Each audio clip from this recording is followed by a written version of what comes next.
Jake Moody's going home too, right? We talked about this yesterday. I said I hope Jake Moody is a renter and not a buyer. Yeah. And from the way his pro career has started, Yeah. he should continue that trend. He loses the kicking competition to Drew Stevens. I thought it was a little early, but I guess they just want to give him all the reps. They've seen enough. He's got they saw enough from Moody to say bye-bye. Now, that doesn't mean that Stevens is going to be the kicker throughout the season. No, I think Commanders fans. If there's been one constant with the Commanders, it's been churn at the kicking position. Commanders fans have got to be really patient because he's an undrafted rookie kicker, and he's never kicked in the NFL. He's got to be patient with him. But he's got a big leg. He's got a big leg. I kind of disagree. I don't know if they have to be that patient because you could just bring in another guy to compete with Stevens. Well, now. I'm just saying, if he misses one kick in the first game, That's kind of what they've been doing, Cakes. Yeah. That plan doesn't really work out great. Are you going to use 17 different kickers? I mean, you got to be patient. They're kind of on that sort of cycle. They're going to go with Drew for a while, and then unless he's god-awful through 5 weeks. But I'm sure they track every kick. I mean, we know that they track every pass that Jaden Daniels has made, whether it's in training camp or during actual games. And I'm sure they do that, even though we'll get reports that they took 6 kicks. Yeah. And that's when they have, a rush coming at them, and it's in practice 11 on 11. But they're taking kicks throughout the day, so I'm sure they track it all. How did things go so poorly for Jake Moody? Wasn't he a third-round pick? Yes. He was third-round pick. Think about burning third-round draft capital on a kicker and it not working out. Well, what's the percentage of third-round picks that don't work out? Probably 60 to 70%. Well, because first-round picks is like 50%. Yeah, but it's one thing if you draft. I'm talking about drafting a kicker. If you draft third round, if you draft an offensive lineman in the third round, all right, he might be a backup, and then eventually he's not on the team. But when you draft a kicker in the third round, it's insane to pick a kicker in the. You pretty much think he's a lock. I mean, the only thing wackier was the Raiders drafting Sebastian Janikowski in the first round. Yeah. He had a pretty 25, 30 He had a years pretty ago. good career. May not have been worth the first rounder, but he had a pretty good career. Yeah, I mean, that's you just didn't want to hang out in a bar with him if you were a woman. Probably not. Right. Probably wasn't a great call. I don't know. I feel bad for him. I thought he did pretty good last year, right? Wasn't he like 18 for 21, something like that? His numbers were pretty good. And then he got up. He got up for. I think by all accounts, he was like 9 for 9 to start training camp the first few days or whatever, It's and then the just hit a leg, bad though. streak. And It's the leg, because if you think about it, when you play the Cowboys, you know that they have a weapon at kicker, and the Commanders haven't had that. So when you have that guy who can hit a 60-yarder, it's a major advantage. It's not to say he's going to hit all 60-yarders, but you have the possibility of hitting those 60-yard kicks, and Moody didn't really give you that. Yep, I don't disagree. But, you watch. He'll resurface somewhere. Somebody will give him a shot. Oh, yeah. He'll resurface. I'm sure he will. But yeah, that's the nature of the beast. I know what he's not. He's not very good at his job. That I do know. Man, Cakes has real hostility he doesn't towards hold kickers. back. I like kickers. I'm a kicker defender. I'm just being honest here. He's not very good at what he does. He's already been on 3 teams since he was drafted in 2023. He hasn't been successful. Correct. Yeah. Well, anyway, they're going to go. It could be mental. Who knows? I mean, maybe it's in his head. I'm sure there's a mental component to it. His confidence level's probably shot. It's the nature of the job. Drew Stevens in 4 years at Iowa went 76 for 95. Yeah. And missed a total of 2 extra points. Now, the extra points in college are about from me to Mitch over there. Yeah. But, he was 76 for 95. I'm not sure how many of those were 50-plus misses, but still, he's getting his opportunity, man. I'm not surprised that Stevens won. I was kind of surprised that they made it with 2 preseason games. But Yeah, maybe they just want to say. give him the prep so that he knows he's the guy. He could pregame and all that and just go through the deal, the rituals of being the guy. And then it also gives Moody a chance to get picked up somewhere else. So a courtesy, I guess. Yeah. So they did move on. What percentage of teams have first-year undrafted kickers, rookie kickers? Not very many. I mean, there's got to be a lot of just veterans that have been there for a while. Well, obviously or they have confidence. Multiple teams. I don't know. They like them though. But it could be a difference maker for this team, where at the end of a game, you get the ball back. You just need to get the ball to maybe the opponent's 45. Yeah. You get it to the 45, you line up for a 62-yard field goal, and Moody would have had no prayer at that. And Stevens, from all reports, it's not to say he's going to make it, but would have a shot at it. He's got the leg to do it. We'll see. We'll see how it plays out. I'm hopeful. I don't know. We'll see how it plays out. Yeah, I mean, look, the odds are, if you were to bet, will Stevens be their kicker? in Week 17. Look at Cakes' face. I'm just going to bet on. I'm going to bet on history that he's not going to be. That is a safe bet. But that's their hope. Their hope is they have their Brandon Aubrey.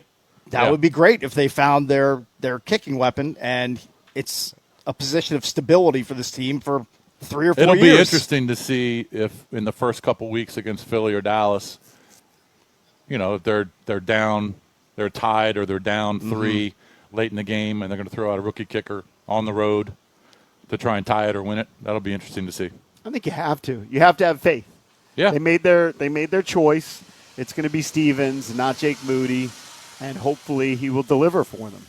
Did you guys happen to see? I know I may throw this at Klaus.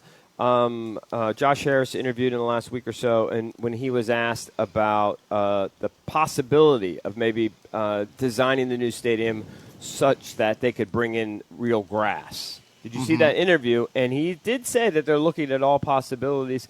And I don't know, maybe he's a good salesman, but he made me think like it's on the table. Yeah, but didn't Seattle just do that too, where they all kind of tease you that and it's a possibility, that grass can be a possibility, and it's unlikely. He didn't listen, he said it. There's extra obstacles, but he did say that it's getting easier and easier to do it with technology, every year. So it's certainly on the table. I mean, I wouldn't bet on it happening, but he sold me on the idea that it might. I would assume the major hurdle there is just the cost of it. It's got to be much more expensive to keep and maintain and replace. They can survive field. They make enough money. I'm totally with you. They've already valued the Commanders at. He bought it for $6, right? Yeah, $6.05 billion. I think they've already valued it at $9.3. Oh, that makes sense because the Seahawks just sold for around that same number. $3 billion. Yeah, that's pretty good. Of the 4 fields behind us, aren't they all turf? I just walked out there. They all look to be turf. Maybe there's one that's grass, and it's just cut very short. I'm pretty sure they're turf. No have idea. Never been on those fields. I've seen them before, but I've never been on them. JP's wrong. They're all grass. Yeah. They're all grass? Yeah. Man, they look like turf. Yeah, that's how well. I mean, they play their home games on natural grass. It would make sense for them to practice on the same surface. Here's the good news about turf, though, especially to be an indoor, and I know Drabby's not into indoors. That's what our kicking situation is. Hopefully we're still alive when that stadium opens in 4 years or whatever. God willing. God willing, we're alive to watch those games. I Fingers believe crossed. Our kicking situation suddenly, it's gonna be amazing. Because we're going to be indoors, probably going to be on turf. Yeah. Yeah, that's going to that'd be great. Suddenly we're going to be in kicking heaven. You watch. It's going to be 4 years away. 4 years too late for Jake Moody. Yeah, 4 years too late for Jake Moody. He can come back? I'm sure he's going to come back. He'll come back with another team. Yeah. He'll visit maybe the Commanders' new stadium. I love Cakes' face when you mention certain people.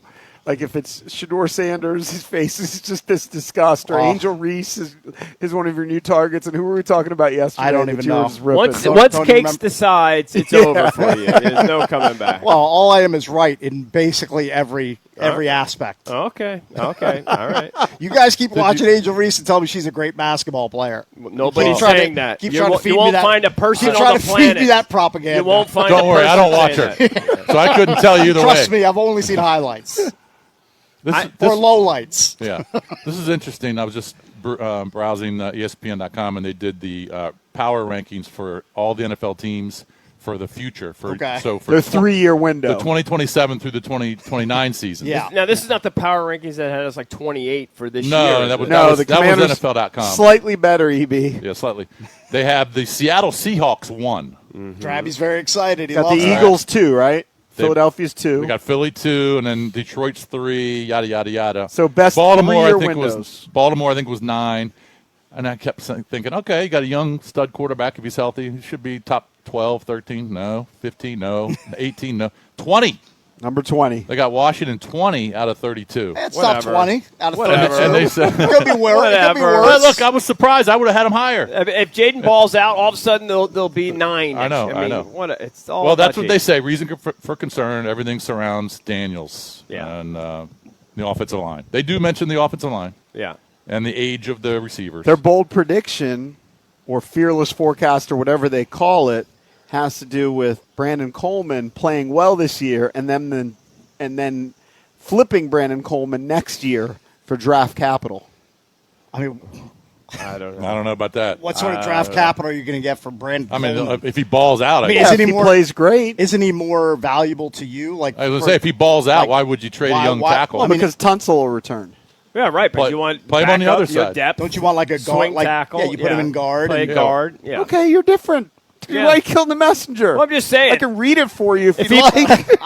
I believe you. I'm just saying that I'm not going to trade a pretty good offensive lineman if he develops into that for like a 5th-round pick. No. Right. To me, that's losing. Well, I think the thought would be it's much better than a 5th-round pick. Well, you let me know when a team calls Peters and offers better than a 5th-round pick for any offensive lineman not named Laramie Tunsil or Josh Connerly. Here's the bold prediction. The Commanders will trade Brandon Coleman for a nice return ahead of the 2027 season. Coleman will step in at left tackle while Laramie Tunsil recovers from his tricep surgery. Coleman has had a strong 90.7% pass block win rate at tackle over his career, including a 92.3% last season. Well, the bottom line is that they're somewhat optimistic on him filling in, fine. Yep. And I think I am too as a fan. So, you don't want to ever lose a player like Laramie Tunsil, but I do think, fortunately, it happened with enough time. They can kind of scheme around it, coach guys up, get everybody settled in. And I do think that Coleman's athletic enough that I think he'll fill in just fine. By the way, you pointed out a lot. They thrived 2 seasons ago with Brandon Coleman at left tackle before Laramie Tunsil arrived. It's already been proven they can win 14 games with him largely at left tackle. So, but I agree with Kicks. I'd want to keep those young guys like Connerly and Coleman because Tunsil's not going to play till he's 40. You're right. I would keep him too. So, of course. Play him at guard if you need to. Yeah. Or whatever. By the way, number 32? Number 32. 32, the Browns. Cardinals. This is the 3-year window? Yeah, it's the 3-year window. The 3-year window. Yeah. So I guess they're not that high on Beck. By the way, we should start coming up with our sassy, bold predictions for the NFL season because we'll be doing that soon. Yeah. Within the next few weeks. You're gonna think about that for 2 weeks. Your bold prediction. I usually think about that during a commercial. I'm going to let it marinate in my brain and try to come up with something. It doesn't mean it's going to be good or it's going to come true. My God, Kate. Hey, I'm thinking ahead, EB. That's a commercial break. I'm actually thinking ahead. Okay, all right. It's a tease, EB. All right.